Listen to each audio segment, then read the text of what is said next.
अथ 10वां अध्याय। अब भगवत श्रीमद् भगवत गीता के विभूति योग नाम के 10वें अध्याय को प्रारंभ कर रहे हैं। 10वें अध्याय का नाम विभूति योग है। जिस अध्याय का जो नाम रहता है उस अध्याय में उन्हीं विचारों को साइंटिफिक सिद्धांत से अध्यात्म विज्ञान की दृष्टि से श्री कृष्ण ने समझाया। जो निरा शब्द बोध नहीं है, ये प्रत्यक्ष दर्शन युक्त विवेक बोध है। विभूति किसे कहते हैं? एकस्यानेक भावो विभूति। जिस एक में ही अनेकों के बराबर शक्ति होती है उसका नाम विभूति है। जब हम डिक्शनरी को देखते हैं, शब्दकोश को देखते हैं, उसमें 3 शब्द हमें मिलते हैं: भूति, विभूति, विशेष विभूति। भूति कहते हैं शक्ति प्रभाव या ऐश्वर्य को। तो कुछ न कुछ शक्ति प्रभाव और ऐश्वर्य हम हर एक में रहता है, पर हमारे से ज्यादा शक्ति प्रभाव ऐश्वर्य जिसमें रहता है वो विभूति है, और सबसे अधिक शक्ति प्रभाव और ऐश्वर्य जिसमें रहता है वो विशेष विभूति है। तात्पर्य ये है अध्यात्म तत्व समझाने से कि विशेष विभूति ये भगवान या अवतार को कहते हैं, विभूति ये संतों को कहते हैं, और भूति ये भक्तों को कहते हैं। यानी भक्ति ही भूति है, संत ही विभूति है, और अवतार ही विशेष विभूति है। विशेष विभूति होने के लिए शरीरधारी मानव में 6 शक्तियां एक साथ इकट्ठी होना चाहिए: ज्ञान, विज्ञान, वैराग, धर्म, श्री और विजय। ये 6 गुण या 6 शक्तियां, 6 प्रभाव जिस एक ही शरीरधारी मानव में एक साथ इकट्ठे हो जाते हैं उसे अध्यात्म शास्त्र ने भगवान या अवतार, परंतु ये शरीरधारी मानव को ही कहा है। ज्ञान, विज्ञान, वैराग, धर्म, श्री, विजयेर भगो धुर्वैश्वर्य संपन्नो योगी च भगवान स्मृता। सारे संसार को चलाने की योग्यता, कुशलता और सामर्थ्य इन 6 गुणों के अंतर्गत आती है। परंतु दूसरी बात यह है कि ये ज्ञान दृष्टि से 6 भाग हैं, कर्म दृष्टि से भी अवतार यानी विशेष विभूति में 6 भाग रहते हैं। उत्पत्तिम प्रलयम चैव भूतानाम गतिम गतिम वेत्ति विद्याम विद्या च सावाच्यो भगवान इति। इस संपूर्ण सृष्टि की उत्पत्ति कैसे होती है और संपूर्ण सृष्टि का विलय कहाँ और कैसे होता है। उत्पत्तिम प्रलयम चैव, ये उत्पत्ति और लय और पालन, ये त्रिगुणों की कार्य स्वरूपणी लीला को जो जानता है। भूतानाम गतिम गतिम, पृथ्वी, जल, अग्नि, वायु, आकाश, इन 5 महाभूतों में प्राकृतिक परिवर्तन कैसे होते हैं त्रिगुणात्मक प्रेरणा शक्ति से। ये 5 महाभूतों की गति अगति जो जानता। वेति विद्याम विद्या चा, विद्या किसे कहते हैं, अविद्या किसे कहते हैं, इसका पूरा वास्तविक ज्ञान जिसको रहता है सावाच्यो भगवानिति। इसलिए 10वें अध्याय का नाम विभूति योग है। विभूति योग में श्री कृष्ण समझाना शुरू करते हैं। श्री भगवान बोले, सुनो फिर मैं बताता हूँ, पुनः सुनो महाबाहु मेरे परम वाक्य। हितार्थ कहता हूँ मैं तुमको भक्त जान के। मेरा जन्म नहीं जाने महर्षि और देवता, क्योंकि महर्षि और देवों का मैं ही कारण आदि हूँ। अनादि सबका स्वामी जो अजन्मा मुझे लखे, मनुष्यों में वही ज्ञानी पापों में सब मुक्त सो। इन 3 श्लोकों का ऐसा ये है कि कृष्ण जी कहते हैं, भूया भूय एव महाबाहु सुनो में परमं बचा। फिर से सुनो, मैं तुम्हें श्रेष्ठ बात बतला रहा हूँ। ये फिर से सुनो का क्या मतलब है? जो दूसरे अध्याय में सुनाया था अगर ठीक से न समझे हो तो फिर से समझो। जो तीसरे चौथे अध्याय में बतलाया था वो ठीक से समझ में नहीं आया तो फिर से समझ लो। जब तक कोई बात ठीक से समझ में नहीं आती है तब तक फिर से सुनाना पड़ती है। इसलिए 14वें अध्याय में भी यही कृष्ण ने कहा कि फिर से सुनो महाबाहु मेरे परम वाक्य, पुनः सुनो महाबाहु इत्यादि। फिर 18वें अध्याय में कहा गुह्यों का सार फिर मेरे सुन ले श्रेष्ठ वाक्य, प्रिय है तू मुझे इससे कहता हूँ कल्याण की।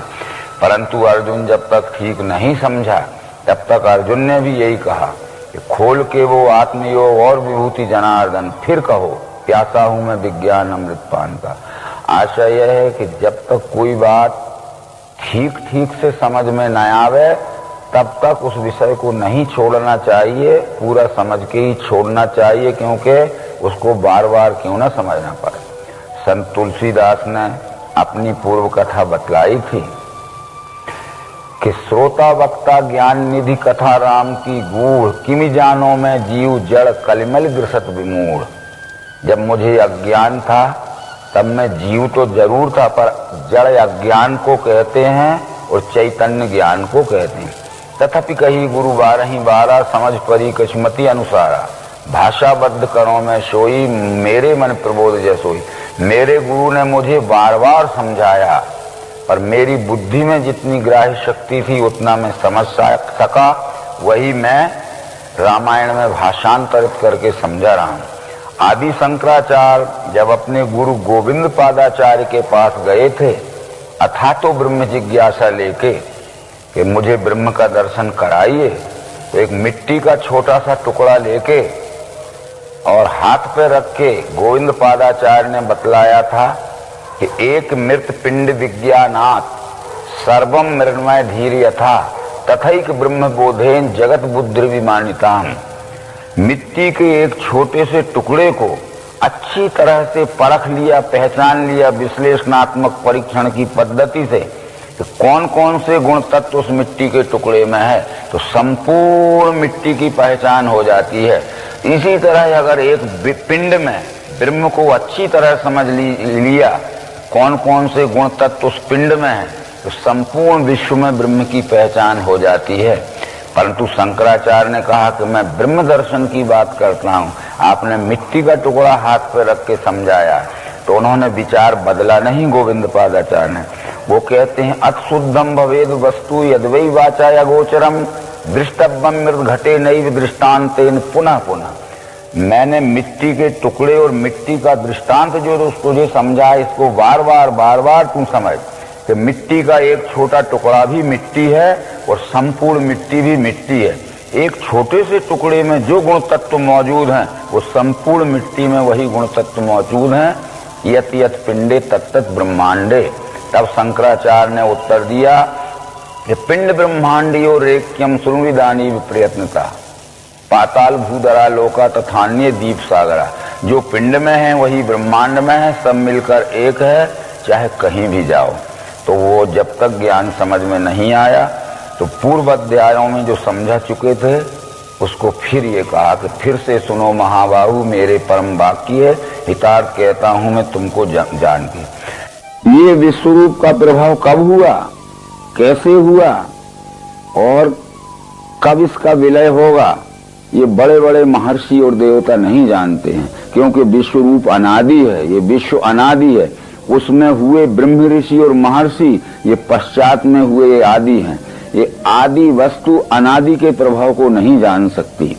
ऋग्वेद का 10वां मंडल जहाँ समाप्त होता है वहाँ वेद ने ये बतलाया है कि इस विश्व की ओर जब हम देखते हैं तो ये तो हम निश्चित कह सकते हैं कि विश्व ही ये परमात्मा है, विश्व ही ब्रह्म है।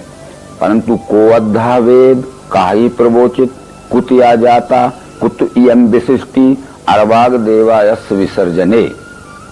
वो कहते हैं को अद्धा वेद, आज कौन जानता है, का ये प्रवोचित कौन कह सकता है, कुतिया जाता ये संपूर्ण कहाँ से बना, कुत इयम विशिष्टि किसने इसको बनाया, अर्वाग देवायस विसर्जने और कहाँ इसका लय होगा। ये हम नहीं बतला सकते कि कब बना, कैसे बना, किसने बनाया और कहाँ इसका अंत होगा, पर ये जरूर कह सकते हैं कि यह विश्व ही परमात्मा। इसलिए अनादि के प्रभाव को कोई नहीं जान सकता। इस उद्देश्य को लेकर कृष्ण जी कह रहे हैं कि विश्व रूप के प्रभाव को न में विदु सुरप्रभम सुरगण और महात्मा नहीं जानते।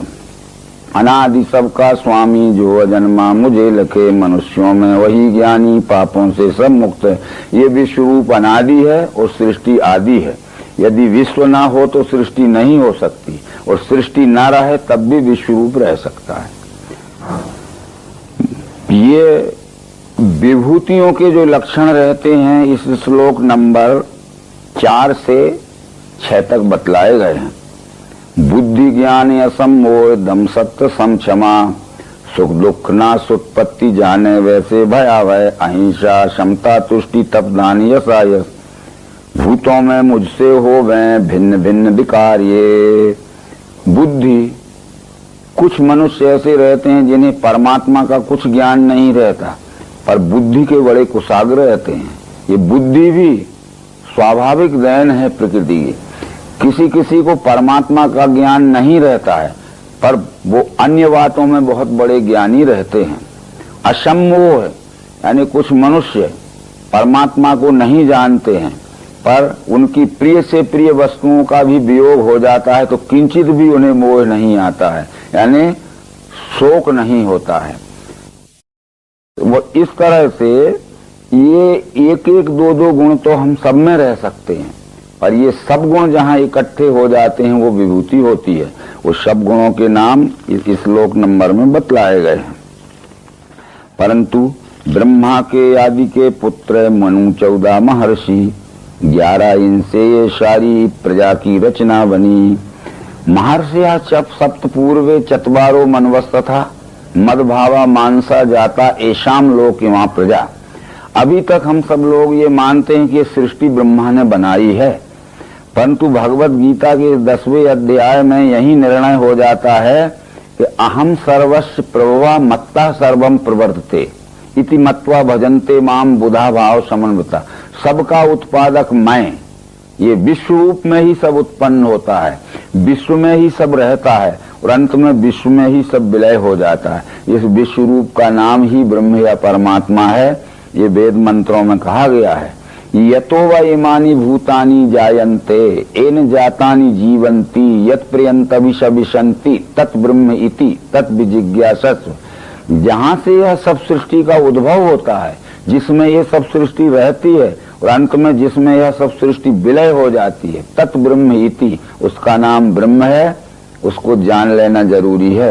तो ये परमात्मा ने सृष्टि बनाई, परमात्मा से सृष्टि बनी कि ब्रह्मा से सृष्टि बनी? ब्रह्मा ने सृष्टि नहीं बनाई है, विश्व अंतर्गत सृष्टि की बिगड़ी हुई व्यवस्था को सुचारू रूप से ब्रह्मा ने संभाला है। यानी इस तरह से जैसे आज राज्य की व्यवस्था बिगड़ जाती है, देश की व्यवस्था बिगड़ जाती है, तो हम फिर से सृजना करते हैं, यानी फिर से व्यवस्था निर्माण करते हैं। इस तरह ब्रह्मा ने हाथी घोड़े ऊंट झाड़ पेड़ नदी पहाड़ नहीं बनाए हैं, ये सब स्वयंभू हैं। इनमें जो कुछ भी अव्यवस्था हो गई थी वो अव्यवस्था को सुव्यवस्था में संभाला है। तो ये भागवत महापुराण के दूसरे स्कंद के 9वें अध्याय के 30 से 36 श्लोक तक वर्णन है। तो ब्रह्मा जब नारायण के पश्चात प्रथम प्रजापति सृष्टि व्यवस्था संचालन करने वाले नियुक्त हुए तो अकेला आदमी कोई व्यवस्था नहीं चला सकता। जैसे राष्ट्र व्यवस्था चलाने के लिए राष्ट्रपति की या प्रधानमंत्री की नियुक्ति होती है तो अकेला व्यक्ति व्यवस्था नहीं चला सकता, उसको विभागीय लोगों को नियुक्ति करना पड़ती है। शिक्षा विभाग, डाकतार विभाग, रेल विभाग, वन विभाग आदि आदि। ऐसे ही ब्रह्मा ने अपनी व्यवस्था को सुचारू रूप से चलाने के लिए 11 महर्षि और 14 मनु नियुक्त किए, मनोनीत किए। 11 महर्षियों में थे मरीच, अंगरा, यत्री, पुलस, पुलय, कीर्तु, वशिष्ठ और सनक, सनंदन, सनातन और सनत कुमार। और 14 मनुओं में स्वयंभू मनु, वैवस्वत मनु आदि थे। ये महर्षि ब्राह्मण वर्ण के पुरुष हैं जो ज्ञान विज्ञान संपन्न होके सत्य ज्ञान का प्रचार प्रसार जनता में फैलावें और अंधविश्वास और रोचक भयानक से छुड़ावें। और उनके प्रचार कार्य में जो बाधा डाले महर्षियों के, क्षत्रिय वर्ण के लोगों को मनु कहते हैं, वो उनको बाधा डालने वालों को दंड देवें ताकि व्यवस्था गड़बड़ न हो पावे। ये श्लोक में ये बताया गया है। तो इससे ये निश्चित है कि ब्रह्मा ने सृष्टि की रचना नहीं की है, सृष्टि के अंतर्गत बिगड़ी हुई व्यवस्था को सुचारू रूप से संभाला है। विभूति योग भी मेरा जो जाने, दिव्य चक्षु से वो ज्ञानी पूर्ण होता है, इसमें संदेह है नहीं। ये विभूति और ये दिव्य दृष्टि योग को जो तात्विक दृष्टि से समझता है उसे ही पूर्ण ज्ञानी कहते हैं। तो वो समझने के लिए योग्यता होना चाहिए मनुष्य में, योग्यतावान समझ सकता है। तो इन दो श्लोकों में ये समझाया गया है कि चित्त से प्रेम से मेरे मिलके बोध वे करें, संतोष से सदा मेरे गावें गुण रमा करें। ऐसे सदैव युक्तों को प्रेम से भजते हुए वो बुद्धि योग देता हूँ, जिससे वो मुझ में मिलें। उनका कल्याण करने को बुद्धि में स्थिर बैठ के तेजस्वी ज्ञान ज्योति से करता हूँ भ्रम दूर में। ये 5 बातें आप अच्छी तरह से समझ लीजिए। चित्त लगा हुआ होना चाहिए। हम सबका चित्त परमात्मा प्राप्ति में लगा है, पर चित्त तो लगा है, पर प्रेम होना चाहिए। हमारे में आप में प्रेम नहीं है, तो चित्त अकेला लगाने से क्या है? चित्त भी लगा हो, प्रेम भी हो, परंतु चित्त भी लगा है, प्रेम भी है, परंतु वर्षों में अगर एक आध बार मिल गए, रास्ता क्रॉस करते समय आमने सामने हो गए तो उनका नमस्कार भैया, उनका नमस्कार, चले गए। सप्ताह में, अर्ध सप्ताह में या एक पक्ष में मिलजुल के नहीं बैठते हैं। चित्त लगा हो, प्रेम हो और ज्ञान परस्पर बढ़ाने के लिए मिलजुल के बैठते हो, और बैठते हैं तो इधर उधर की सांसारिक चर्चाएं ना करके परमात्मा संबंधी ही ये सब चर्चाएं करें और एक दूसरे के विचारों को एक दूसरे ग्रहण करें और धारण करें। चित्त लगा हो, प्रेम हो, मिलजुल के बैठते हो तो परमात्मा संबंधी ही चर्चा करें और फिर आपस में खींचातानी ना करके एक दूसरे के विचारों से एक दूसरे रमें यानी धारण करें। ये 5 बातें अगर हम में हो जाती हैं तो ऐसे सदैव युक्तों को प्रेम से भजते हुए ये 5 बातों से जो युक्त हैं तो उनकी बुद्धि में मैं ज्ञान का प्रकाश बन के बैठ जाता हूँ। उनका कल्याण करने को बुद्धि में स्थिर बैठ के तेजस्वी ज्ञान ज्योति से करता हूँ भ्रम दूर में। ये बातें हमारे में आना चाहिए। अवश्य ही परमात्मा दर्शन की अनुभूति हमारे अंतःकरण में प्रकाशित हो जाएगी, परंतु हमारा अंतःकरण उस योग्य नहीं है तो प्रकाश प्रकाशित नहीं हो सकता। सबका उत्पादक मैं, मेरे में सब हो रहा, यह जाने मुझे से मैं भाव से दृढ़ बुद्धि के। अब यहाँ कृष्ण जी वही कह रहे हैं कि सबका उत्पादक मैं, अहम सर्वस्व प्रभा। ये विश्व रूप में ही सब उत्पन्न हो रहा है और विश्व रूप में ही सब रह रहा है और विश्व रूप में ही सब विलय हो रहा है। हम जब प्रत्यक्ष देखते हैं तो जो कुछ भी होता है सब विश्व में ही होता है और जो कुछ भी है वो सब विश्व में भी है, और न रहने के बाद जब विलय होता है तब विश्व में ही सब विलय हो जाता है। ये उत्पत्ति, स्थिति और लय ये विश्व में ही होती है, क्योंकि भागवत महापुराण के 12वें स्कंद में श्री कृष्ण ने अपने प्रिय मित्र उद्धव को समझाया, वो आत्मैव तदिदं विश्वम तत्सृजते सृजति प्रभु, त्रायते त्राति विश्वात्मा ह्रियते हर्तीश्वरा। आत्मा एव इदम विश्वम, हे उद्धव यह विश्व ही परमात्मा है। तत्सृजते सृजति त्रायते त्राति ह्रियते हर्तीश्वरा, विश्व आत्मा, वह विश्वरूपी परमात्मा उत्पत्ति, स्थिति और लय अपने में ही आप कर लेता है, किसी के सहायता की जरूरत नहीं। यानी उत्पत्ति, स्थिति और लय उसके सत रज तम 3 गुणों की स्वयंभू कार्य स्वरूपणी लीला है। इस तरह वहां भी बतलाया गया है, ये सब विश्व में हो रहा है।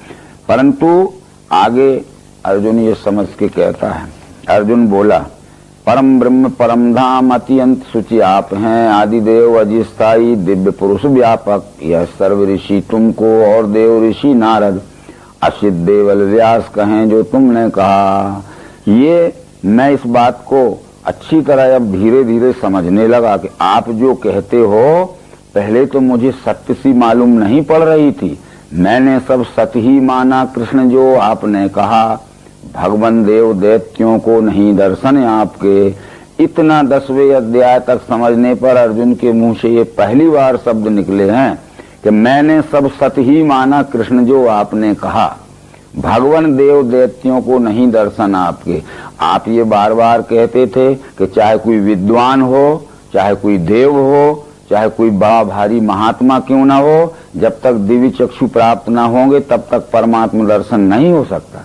तो मुझे भी ये आकलन होने लगा है कि कितना ही बड़ा विद्वान हो, कितना ही बड़ा पढ़ा लिखा हो, परंतु बिना दिव्य चक्षु के परमात्मा दर्शन नहीं हो सकता है। तो ये मैंने सब सत्य ही माना। कृष्ण जो आपने कहा भगवान देव दैत्यों को नहीं दर्शन आपकी, परंतु एक बात मैं जानना चाहता हूँ कि जिन विभूतियों से व्यापा है विश्व, आपने कहो वे मुझको सारी विभूति दिव्य आपकी। आप कहते हो कि मैं विभूति रूप से संपूर्ण विश्व में व्यापा हूँ, तो मुझे नाम गिना के तो बता दीजिए कि कौन कौन से विभूतियों के रूप में आप इस विराट विश्व में हो। है? तुमको चाहने वाला जानूं किस विधि कृष्ण मैं आपको जानना चाहता हूं, परंतु वो युक्ति बतलाइए जिस युक्ति से मैं आपको जान पहचान सकूं। ये बात अर्जुन के समझ में आ गई थी, क्योंकि 7वें अध्याय के पहले श्लोक में कृष्ण ने ये कहा था कि मन को एकाग्र करके मेरी बताई हुई युक्ति से मिलकर प्रारंभ से अंत तक जैसा मैं समझाऊंगा उसी आश्रय से तू जब समझेगा तब संशय रहित और संपूर्ण मुझे जान सकता है। अभी तू मुझे जानता नहीं है। तो ये अर्जुन बराबर कह रहा है कि जिन विभूतियों से आपने संपूर्ण विश्व को व्याप लिया है वो आप मुझे दिव्य विभूतियों को समझाओ। मैं जानना चाहता हूं, पर वो युक्ति क्या है जिस युक्ति के द्वारा मैं आपको जान पहचान सकूं। खोल के वो आत्मयोग और विभूति जनार्दन, फिर कहो प्यासा हूं मैं विज्ञान अमृत पान का। वो खुलासा बतलाइए आप। खुलासा का मतलब जो है, जो कहते हो उसको इतना स्पष्ट करके समझा दीजिए ताकि मुझे सरलता से समझ में आ जाए। इतना कहने के बाद अर्जुन के प्रश्न का उत्तर भगवान कृष्ण देते हैं। श्री भगवान बोले, कहता हूँ सुनो मेरी श्रेष्ठ दिव्य विभूतिये, क्योंकि मेरे कुरुश्रेष्ठ अंत विस्तार का नहीं। मैं समझाता हूँ, परंतु इस विश्व रूप के आदि अंत मध्य का विस्तार का कोई पता नहीं है। परंतु ये विश्व रूप कितना आदि अंत मध्य रहत विराट है, मुख्य मुख्य विभूतियों को बतला देता हूँ ताकि उसके विराट स्वरूप का तुझे पता चल जाए। हे गुडाकेश, मैं आत्मा भूतों में सब हूँ रमा, मैं ही हूँ सब भूतों के आदि मध्यांत काल में। गुडाकेश अर्जुन का नाम है, इसलिए गुडाका कहते हैं नींद को, ईश कहते हैं स्वामी को, जो नींद को जीत कर, निद्रा को जीत कर अपने बस में कर लेता है। यानी जब चाहे जब सो सकता है, और नहीं सोना है तो नींद उसको जबरदस्ती आलस्य में नहीं सुला सकती। इसलिए अर्जुन का एक नाम गुडाकेश है। गुडाका यानी निद्रा, और ईश यानी स्वामी, निद्रा को जीतने वाला स्वामी। संपूर्ण चराचर सृष्टि में मैं ही रमा हूं, परंतु देख मैं मुझे बड़े बड़े स्वरूपों में पहले तू मुझे पहचान ले, फिर मैं छोटे छोटे स्वरूपों में भी अपनी पहचान कराऊंगा।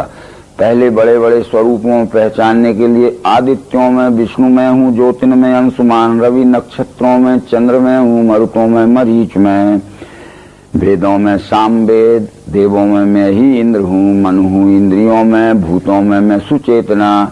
जितने भी 12 आदित्य हैं, कश्यप अदिति के 12 पुत्र थे, उन्हें आदित्य कहते थे। वो सब इस विश्व के विराट स्वरूप में ही हैं, उससे अलग नहीं है। पर विष्णु नामक आदित्य मेरी विभूति है, और जितनी भी प्रकाशवान चीजें हैं वो सब इस विश्व के विराट स्वरूप में ही हैं। पर ये सूरज विभूति है, यानी सबसे अधिक प्रकाश धारण करने वाला है। और जितने भी नक्षत्र हैं ये सब विश्व विराट में ही हैं, परंतु चंद्रमा विभूति है। आगे जो भी बतलाया गया, मैं हूँ शंकर रुद्रों में, कुबेर धनवान में, और जितने भी 11 रुद्र हैं ये सब इस विश्व के विराट स्वरूप में ही है, विश्व से बाहर कोई नहीं है। पर पार्वती शंकर ये मेरी विभूति है। और कुबेर धनवान में, जितने भी धनवान हैं ये सब इसी विश्व में है, विश्व से बाहर कोई धनवान नहीं है।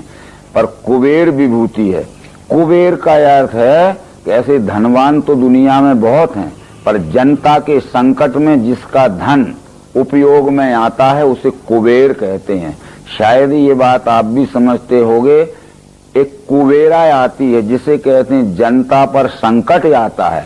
संकट के समय जो उदारता पूर्वक संकट निवारण करने के लिए जनता को अपने धन को देता है वो धनवानों में विभूति होता है।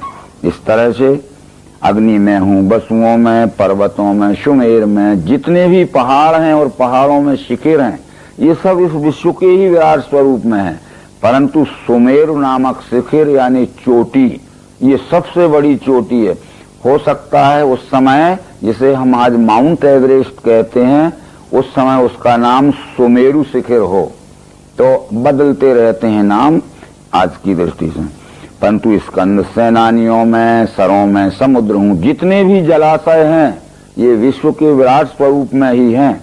परंतु समुद्र विभूति है। जितने भी सेनापति हैं वो स्कंद यानी पार्वती और शंकर का पुत्र कार्तिकेय वो विभूति है। मैं हूँ भृगु, महर्षि भृगु में जितने भी महर्षि हैं उनमें भृगु विभूति है। तो अब ये महर्षि बतलाते समय ये कहना पड़ेगा कि महर्षि किसे कहते हैं। इसकी व्याख्या पुराणों में आई है। यस्मा दृश्यन्तियो धीरा महांतम सर्वतो गुणे तस्मात् महर्षिया प्रोक्ता बुद्धि परम दर्शिना।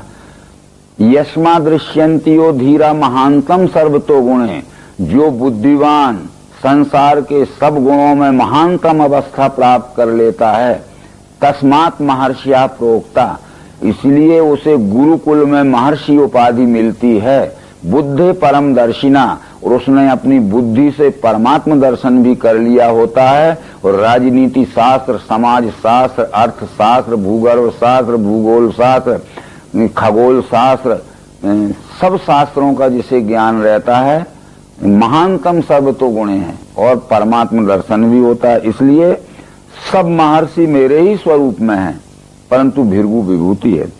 ये बतलाने का कारण है।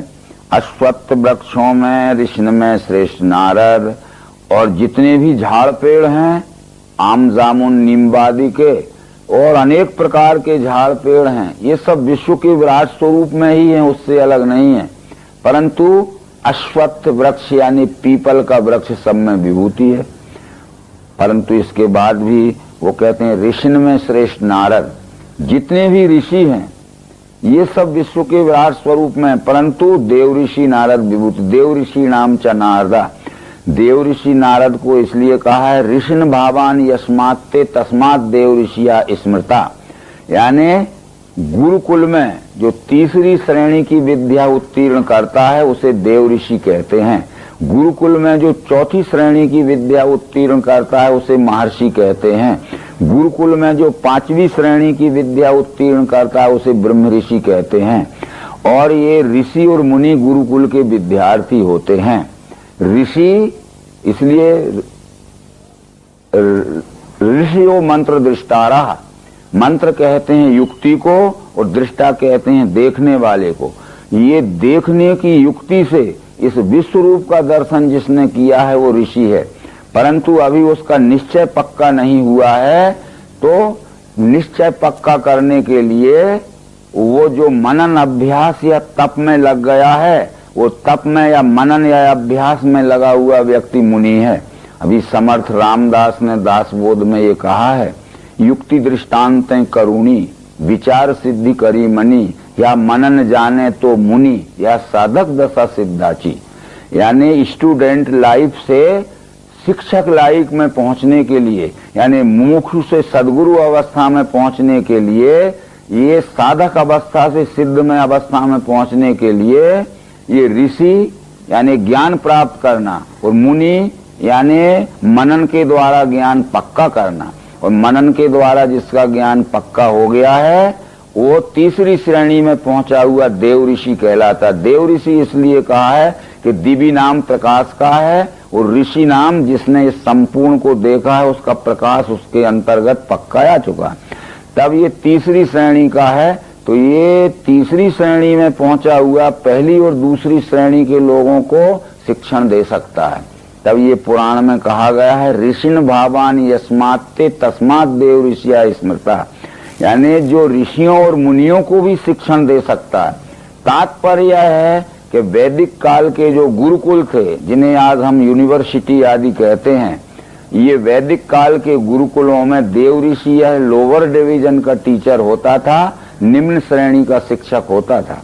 परंतु जो महर्षि होता था चौथी श्रेणी में पहुंचा हुआ, ये अपर डिवीजन का टीचर होता था या लेक्चरर हो जाता था। परंतु जो ब्रह्म ऋषि होता था ये लेक्चरर नहीं, ये फिर प्रदर्शन करता हो जाता था, यानी डिमॉन्स्ट्रेटर हो जाता था। इन ब्रह्म ऋषियों में जो श्रेष्ठ सीनियर ब्रह्म ऋषि रहते थे, ये उस समय शिक्षा सचिव, शिक्षा के उप सचिव, उप कुल सचिव, कुल शिक्षा के ये होते थे। अथवा इनमें भी जो कुछ और ऊंची श्रेणी में आ जाते थे, इनमें डायरेक्टर, डिप्टी डायरेक्टर आदि भी उस समय हो जाते थे। ये ब्रह्म ऋषि ही ये कहते थे, ये विभूति हो जाते थे। इससे आगे जो ब्रह्म ऋषियों में और आगे कुशलता प्राप्त होते थे वो विभूति होते थे। विभूति का अर्थ है एकस्यानेक भावो विभूति, जो एक ही अनेकों के बराबर योग्यता रखता है। तो वैदिक काल के गुरुकुलों में ये विभूति उपकुलपति हो जाते थे, यानी वाइस चांसलर हो जाते थे। और ये 7वीं श्रेणी में पहुंचे हुए जो पुरुष रहते थे वो संत होते थे। वैदिक काल के गुरुकुलों में संत ये कुलपति होते थे, चांसलर होते थे। अवतार ये गुरुकुलों का संस्थापक होता था, इसलिए धर्म संस्थापनार्थाय संभवामि युगे युगे। तो धर्म की संस्थापना, गुरुकुलों की संस्थापना अवतार करता था और गुरुकुलों का संचालन ये कुलपति के रूप में संत करते थे। उनके सहायक उप कुलपति विभूति होते थे। बाकी सब शिक्षा सचिव, डिप्टी डायरेक्टर, डायरेक्टर अथवा ये डिप्टी रजिस्ट्रार, रजिस्ट्रार आदि भी होते थे। ये सब उस समय होते थे। ये सब इस तरह वो कहते हैं। तो इसलिए ऋषि, मुनि, देव ऋषि, महर्षि, ब्रह्म ऋषि ये सब 10वें अध्याय में आए हैं। भागवत पुराण में भी ये आया है। ऋषियों, मुनियों, देव ऋषि, महर्षि, मनवस तथा कलह सर्वे हरे रेव सब प्रजापति तथा। ऋषि, मुनि, देव ऋषि, महर्षि और ब्रह्म ऋषि ये विश्व रूप का कार्य चलाने के लिए विश्व रूप की गुण कला धारण करने वाली विभूतियां हैं। और सब प्रजापति तथा, और जो मनु लोग हैं उनका कार्य चलाने के लिए उनके रक्षण करने वाले क्षत्रिय वर्ण के लोग हैं। ये सब बातें। अच्छा, अब आगे उच्च श्रवा मुझे जानो वस्त्रों में अमृतोद्भव, ऐरापत गजेंद्रों में, मनुष्यों में, नृपाल में। उच्च श्रवा मुझे जानो वस्त्रों में अमृतोद्भव। हमने ये पढ़ा कि जब समुद्र का मंथन किया था उस वक्त उच्च श्रवा नाम का घोड़ा निकला था। जब समुद्र का मंथन किया था देवासुरों ने, तब ऐरापत नाम का हाथी निकला था, कामदेव नाम की गौ निकली थी। ये पानी का समुद्र मंथन नहीं किया था। विश्व में जब ऊंची ऊंची नस्ल के घोड़े, ऊंची नस्ल के गाय, ऊंची नस्ल के हाथी खोजने पड़े तो उनकी प्रदर्शनी लगाई गई, बुलाए गए दूर दूर देश से। तो उच्च श्रवा जो उच्च अरवा, जो ऊंची नस्ल का अरब देश का घोड़ा था वो सबसे ऊंचा निकला। जैसे गायों को अगर आज हम मंथन करें, सब देशों की गायें बुलाएं, तो आज गायों में जर्सी गाय विभूति निकलेगी।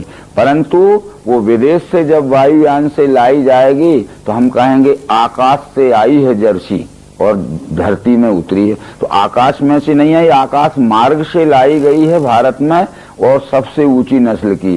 जब रामचंद्र जी का अभिषेक होने वाला था तो महाराज दशरथ ने अनेक देशों से अनेक प्रकार की बहुमूल्य वस्तुएं बुलाई थीं।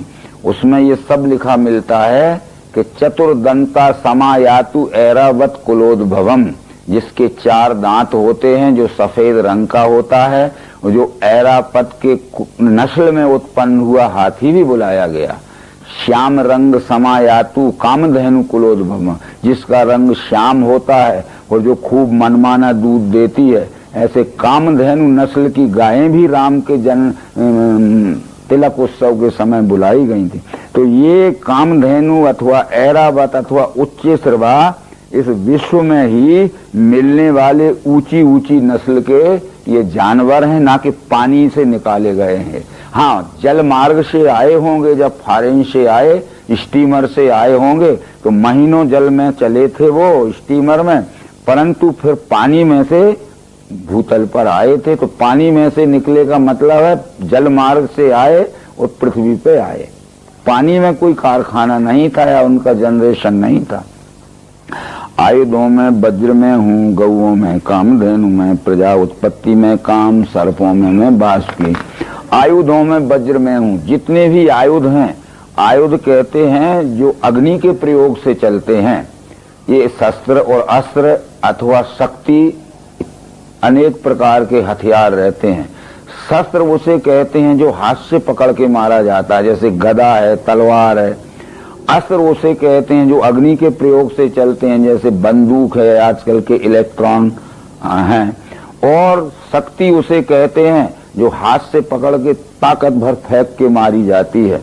इस तरह से जितने भी अस्त्र शस्त्र हैं वो सब इस विश्वरूप में ही उपलब्ध होते हैं, परंतु वो अग्नि के प्रयोग से चलने वाले जो हैं या विद्युत प्रयोग से चलने वाले हैं, वो विशेष मार करने वाले विभूति हैं।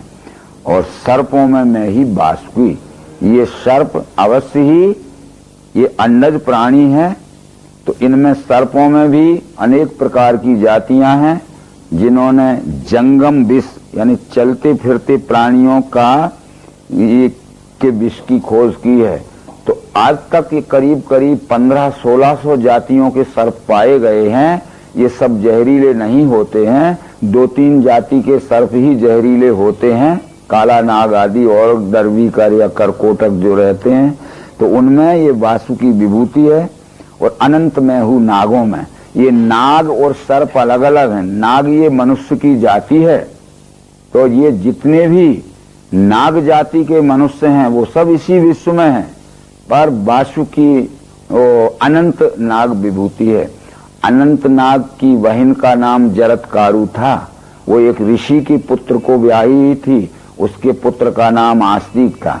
जब एक ऋषि के पुत्र को ये अनंत नाग की बहन की शादी हुई तो वो अपने राजमहल में ले गई, तो वहां ऋषि के पुत्र ने पलंग थे, उन पर सफेद रंग के दूध की फैन की तरह उफनाते हुए चादर बिछे हुए थे, मोतियों की झालरें लटकी हुई थी। ऐसा भव्य महल देखा।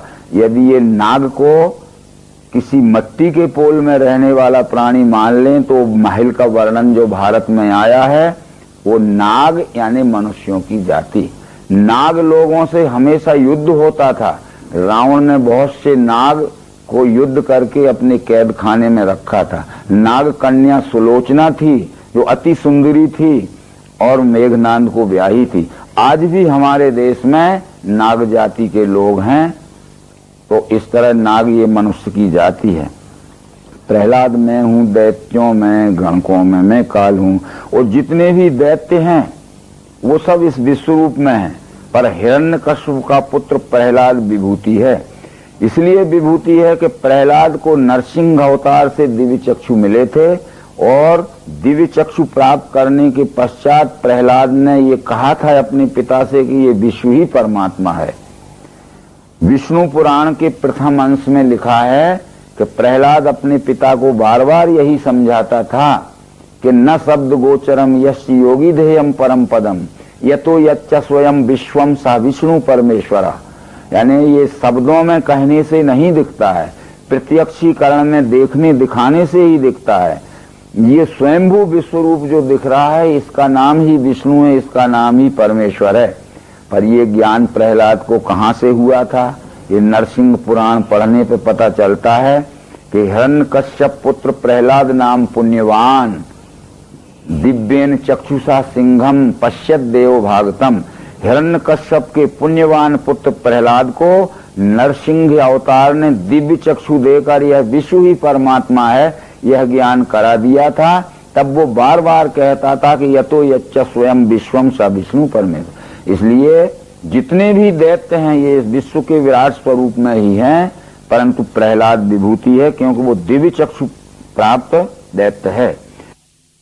वायु मृगों में व्याघ्र में ही हूँ, पक्षिन में बैनते में, जितने भी चौपाई जानवर हैं ये सब इस विश्व के विराट स्वरूप में ही, चाहे हरण मृग हो, चाहे गाय भैंस हो, चाहे चतुष्पाद कोई भी जानवर हो, बिल्ली कुत्ते हो, ये सब विश्व के विराट स्वरूप, परंतु सिंह विभूति है। और जितने भी पक्षी हैं उनमें गरुड़ विभूति है। शस्त्रधारियों में राम मैं हूँ और नदियों में मैं जाह्नवी। और जितनी भी नदियां हैं इस विश्व के विराट स्वरूप से कोई अलग नहीं है। ये बतलाने का ये कारण है कि विश्व कितना बड़ा आदि अंत मध्य रहत विराट है। इस विराट कहते हैं इसको कि जो अत्यंत बड़ा हो, जिससे बड़ा कुछ ना हो, जिसके आदि अंत मध्य का पता ना हो। ये विश्व के दिखने वाले विराट स्वरूप के आदि अंत मध्य का पता नहीं है, परंतु दिख रहा है। तो ये नदियों में मैं जाह्नवी कहने का ये मतलब था कि भागीरथ नाम के एक राजा हो गए हैं जो रामचंद्र जी की ही पूर्वज थे। भागीरथ के आजा ने गंगा की विशाल धारा पर्वतीय क्षेत्रों से बहती हुई उबड़ खाबड़ जगह में और गंगा सागर में बंगाल समुद्र में गिरती थी। इतने बड़े जल की विशाल धारा का मनुष्यों को और उपजाऊ भूमि को कोई उपयोग नहीं हो रहा था। भागीरथ के राजा ने आजा ने गंगा की विशाल धारा को बड़े नगरों के किनारे से और उपजाऊ भूमि में से कैनाल काट के निकालना चाहा। 70% कार्य भागीरथ के आजा ने पूरा कर दिया, उसका देह त्याग हो गया। भागीरथ के पिता ने उस ओर ज्यादा ध्यान नहीं दिया। जब पिता का राज्य शासन समाप्त हो गया और भागीरथ आया तो भागीरथ ने अपने आजा के अपूर्ण कार्य को पूरा करने के लिए, यानी गंगा की वह विशाल धारा नगरों में से और उपजाऊ भूमि में से बहाना चाहा। तो आगे चल के जाह्नव राजा की सीमा पड़ती थी। जाह्नव राजा ने उसे रोक दिया कि मेरे राज्य की सीमा में से ये जल की धारा नहीं बहाई जा सकती। वर्षों ये काम पड़ा रहा, परंतु जो हानि होती थी उनकी भूमि की और नगर हटाने की, वो हानि का हर्जाना भर के और भागीरथ ने उसमें से जाह्नव राजा की सीमा में से वो गंगा की धार आगे बहा दी। इसलिए उस समय से उसका नाम जाह्नवी पड़ा, यानी जाह्नव राजा की सीमा में से आगे बढ़ाई गई। फिर एक बात का हम विचार करें, श्रीमद् भागवत महापुराण हमारे यहाँ है। भागवत महापुराण के 9वें स्कंध में लिखा है कि भागीरथ से 14 पीढ़ी पूर्व में हरिश्चंद्र नाम के राजा हो गए हैं। ये हरिश्चंद्र की ही सगी संतान 14 पीढ़ी बाद भागीरथ हुआ है। जब विश्वामित्र का कर्ज चुकाने के लिए हरिश्चंद्र काशी में जाके बिक गए थे एक स्वपच के घर में, और उसने श्मशान पर कर वसूल की ड्यूटी लगा दी थी। तो दिन भर हरिश्चंद्र श्मशान पर टैक्स वसूल करता था और शाम को गंगा स्नान करके नगरी में आता था। तो भागीरथ से 14 पीढ़ी पहले हरिश्चंद्र नाम का राजा है जो कि काशी में गंगा स्नान करता था। तो भागीरथ 14 पीढ़ी बाद हुआ, तो ये कहाँ से गंगा ले आया, हमें ये पता लगाना चाहिए। यानी भागीरथ से 14 पीढ़ी पहले हरिश्चंद्र है। भागवत के 9वें स्कंद में पीढ़ी गिन के देख लेना, तो वो गंगा तो पहले से ही है। हम कहते गंगा लाया, माने वो अपूर्ण कार्य था उसके आजा का, वो उसने आगे बढ़ाया। जैसे आज एक थोड़ा सा विचार करेंगे कि इंदौर की जब बढ़ती हुई जनसंख्या थी, 2-3 लाख से 10 लाख से 15 लाख से 20 लाख 25 ट्यूबवेल लगाए गए, वहां के जो जल स्रोत थे वो काम जल पूर्ति नहीं कर सके। 3-4 मुख्यमंत्री बदल गए पर जल की समस्या हल नहीं हुई। उस समय जो चीफ मिनिस्टर प्रकाश चंद्र सेठी हुआ था, उसने केंद्र सरकार से परामर्श करके इंदौर की जल समस्या को हल किया। यानी 90-95 किलोमीटर दूर मंडलेश्वर में जो नर्मदा की धार बह रही है उसको बहा के इंदौर में ले गया, यानी नर्मदा इंदौर में प्रकाश चंद्र सेठी लाया। ऐसे ही उबड़ खाबड़ जगह से बहती हुई गंगा, जिसकी विशाल जलधारा का मनुष्यों को और उपजाऊ भूमि को कोई उपयोग नहीं हो रहा था, वो भागीरथ ने और भागीरथ के आ जाने उपजाऊ भूमि और बड़े बड़े नगरों में लाया ताकि जल की समस्या हल हो सके। ये सब बातें जब हम विचार पूर्वक देखते हैं, रामायण में गंगा उत्पत्ति की कथा थी, परंतु गीता प्रेस वालों ने उस कथा को निकाल दिया। जब उनसे पूछा गया कि आपने इस कथा को क्यों निकाला है, तो वो कहते हैं भागवत के 9वें स्कंद में लिखा है कि भागीरथ के 14 पीढ़ी पहले भी गंगा है काशी में। और हम कहते भागीरथ लाया, तो वो कहाँ से लाया? लाया मतलब गंगा तो थी, इधर उधर से उपजाऊ भूमि और नगरों में उसका प्रवाह लाया। जैसे आज भी हरिद्वार से ब्रिटिश सरकार ने शारदा नहर काट के सैकड़ों मील दूर बहा दी है उत्तर प्रदेश में, और जल का उपयोग हो रहा। आज भी नर्मदा, यहाँ जबलपुर के पास वर्गी बांध बन रहा, इंदिरा महासागर, वो करीब करीब 300 किलोमीटर दूर तक पानी जाएगा। वो नर्मदा विपरीत दिशा में बहाई जा रही है। ये सब बातें जो हैं विवेक दृष्टि से जब हम नहीं सोचते हैं तो उनका अनर्थ ही हो जाता है। आगे विद्याओं में ब्रह्म विद्या, वादियों का सुवाद में जितनी भी विद्याएं हैं, इनमें ब्रह्म विद्या यानी ये विश्व ही परमात्मा है, यह प्रत्यक्ष दर्शन कराने वाला दिव्य चक्षु योग ही विभूति है। बाकी सब विद्याएं हमारा सामाजिक, सांसारिक और पारिवारिक व्यवहार चलाने मात्र तक के लिए हैं। और स्त्रियों में कीर्ति, लक्ष्मी में वाणी, बुद्धि, स्मृति, धृति, और ये जितनी भी संसार में स्त्रियां हैं, ये सब विश्व के विराट स्वरूप में ही हैं। परंतु जिन स्त्रियों में सद्गुण होते हैं, शांत स्वरूप की होती हैं, उत्तम वाणी बोलती हैं, जिनकी स्मृति अच्छी रहती है और जिनकी बुद्धि अच्छी रहती है, जो विवेक से काम करती हैं, वो स्त्रियां विभूति हैं। गायत्री में हूँ, छंदों में, बृहस्पति शाम वेद में। पहले ये कहा था कि चारों वेदों में सामवेद विभूति है, पर अब यहाँ कहते साम वेद में भी बृहद साम नाम के मंत्र विभूति हैं, क्योंकि बृहद साम नाम के मंत्रों में ये विश्व ही परमात्मा है, इसको अच्छी तरह समझा के बतलाया गया है। इसलिए वो बृहद शाम नाम के मंत्र शाम वेद में विभूति हैं। गायत्री में हूँ, छंदों में। थोड़ा यहाँ समझाना जरूरी है। बहुत से लोग कहते हैं गायत्री एक देवता है, परंतु न वेद ने माना कि गायत्री देवता है, और न भगवान श्री कृष्ण भगवत गीता में मानते हैं कि गायत्री किसी देवता का नाम। गायत्री तो छंद का नाम है। गायत्री उस छंद का नाम इसलिए है, जब हम छांदोपनिषद देखते हैं तो उसमें ये पता चलता है गायत्री व इदम सर्वम भूतम यत किंचिना। जितनी भी ये चराचर सृष्टि दिख रही है, ये 3 पद के छंद में गायन करके इसके स्वरूप को समझाया गया है। इदम सर्वम भूतम यत किंचिना गायत्री, यानी 3 पद के छंदों में इस विश्व रूप परमात्मा को त्रिपुटी ज्ञान से गायन करके समझाया गया है, इसलिए छंद का नाम गायत्री है। जब हम ब्राह्मण और ऐत्रेय, शतपथ आदि ग्रंथों को देखते हैं तो वो कहते हैं एतद अष्टाक्षरम गायत्री एकम पदम, यो गायत्री ब्रह्मैव ब्रह्म एव गायत्री, एतद अष्टाक्षरम गायत्री एकम पदम। जिसके एक पद में 8 अक्षर हैं, ऐसे 3 पदों में जिसका स्वरूप समझाया गया है वह ब्रह्म है, और ब्रह्म गायत्री मंत्र में ब्रह्म की पहचान कराई गई है।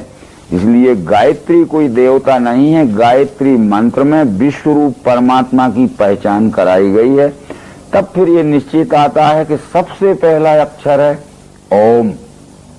ओम भूर्भुवः स्वः तत्सवितुर्वरेण्यं भर्गो देवस्य धीमहि धियो यो नः प्रचोदयात्। ये ओम पे सारी व्याख्या है।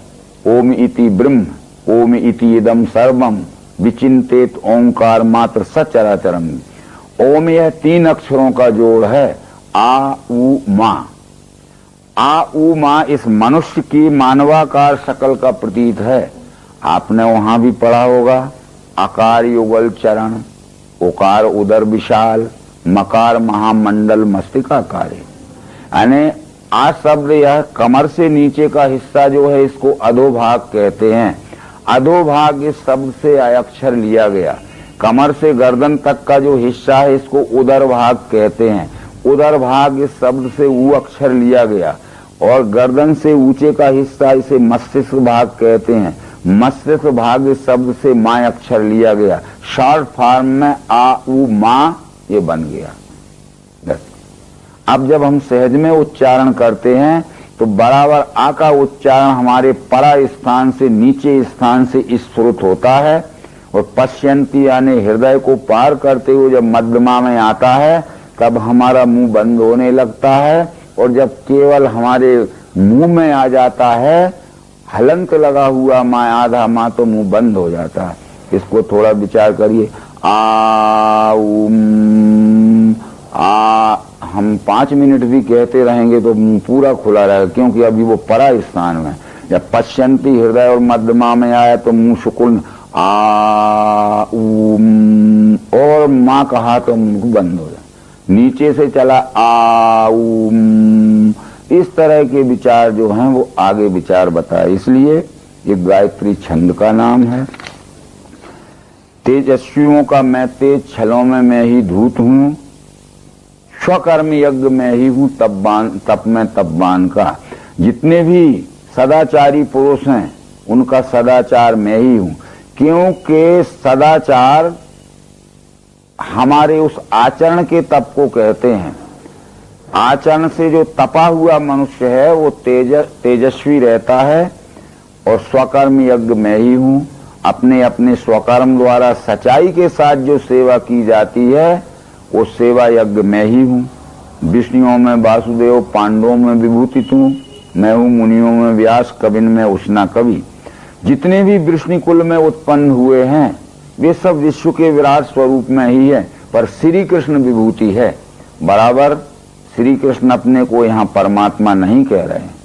वृष्णि कुल में उत्पन्न हुए जितने भी व्यक्ति हैं वो सब इसी विश्व के विराट स्वरूप में हैं, पर श्री कृष्ण विभूति है। और जितने भी शस्त्रधारी हैं वे इसी विश्व में हैं, परंतु श्री राम विभूति है। और जितने भी मननशील पुरुष हैं इसी विश्व में हैं, परंतु व्यास विभूति है।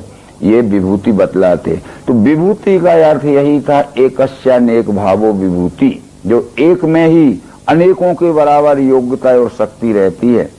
शिक्षा करने वालों में दंड नीति जयुक्त की, और जो भी किसी को शिक्षा देना है तो प्रार्थना करके उसको सतमार्ग पे नहीं लाया जा सकता। पहले निवेदन करके उसको हम सतमार्ग पे लावें, दुराचार छुड़ाएं। यदि निवेदन करने पे नहीं मानता है तो अवश्य दंड देके उसको सतमार्ग पे लाना चाहिए। आज हमारे देश में दंड शास्त्र नहीं है, इसलिए सब अराजकता बढ़ गई है। इसलिए किसी को सतमार्ग पे चलाना है तो दंड दे के ही उसको चलाना चाहिए, समझाने के प्रयत्न पे नहीं चलता है। तो मेरे बिना नहीं है वो जो चराचर भूत है। यच्चापि सर्वभूतानाम बीजम तदर्जुन न तदसि बना यश्याम मया भूतम चराचरम। ये इतना भी विश्व जो दिख रहा है ये सब विश्व रूप परमात्मा ही है। जितनी भी चराचर सृष्टि देख रही है दूसरा कुछ नहीं है। अब ये सब उसी विश्व रूप में है। ऐसा कहने के बाद वो मेरे दिव्य विभूति इनका अंत नहीं, परंतप यह विभूति विस्तार मेरे उद्देश्य से कहा। ये विश्व का विराट स्वरूप कितना बड़ा है, इसलिए इस विभूति को मैंने विस्तार पूर्वक तुझे समझाया है, ताकि विश्व के आदि अंत मध्य रहे स्वरूप का तुझे सहज में ही ज्ञान हो जाए। ऐश्वर्य अथवा शोभा जो जो श्रेष्ठ प्रभाव की वो विभूति मेरे ही तेज के अंश से बनी। जो शोभा सुंदरता युक्त वस्तु है, जो बल युक्त वस्तु है, जो धन युक्त वस्तु है, यानी जिसमें किसी न किसी प्रकार की शक्ति प्रभाव और ऐश्वर्य विशेष है, वो परमात्मा की विभूति है। इसलिए उस विभूति को परमात्मा स्वरूप जान के उसका आदर करो। विभूति के साथ में द्वैतमय या अपने व्यष्टि सुख भोग के लिए उसको आसक्तिमय व्यवहार मत करो।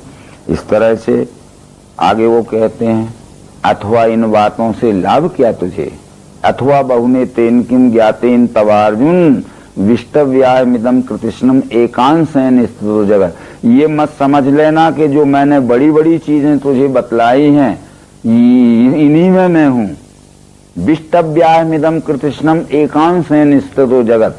इदम कृतिष्णम जगत, यह संपूर्ण चराचर जगत जो दिख रहा है, विष्टव्या यानी व्याप कर, एकांशेन स्थितो, मैं एक एक कण में भी व्याप्त हूं, इसलिए अणोवनियाम भी मैं हूं और महितो महियाम भी मैं हूं। छोटे से लेकर बड़ा तक, बड़े से छोटे तक, स्थूल से लेकर सूक्ष्म तक, सूक्ष्म से लेकर स्थूल तक, स्थूल आदि सूक्ष्म पर्यंत में तत् विश्वरूपम, ये सब विश्वरूप परमात्मा ही है।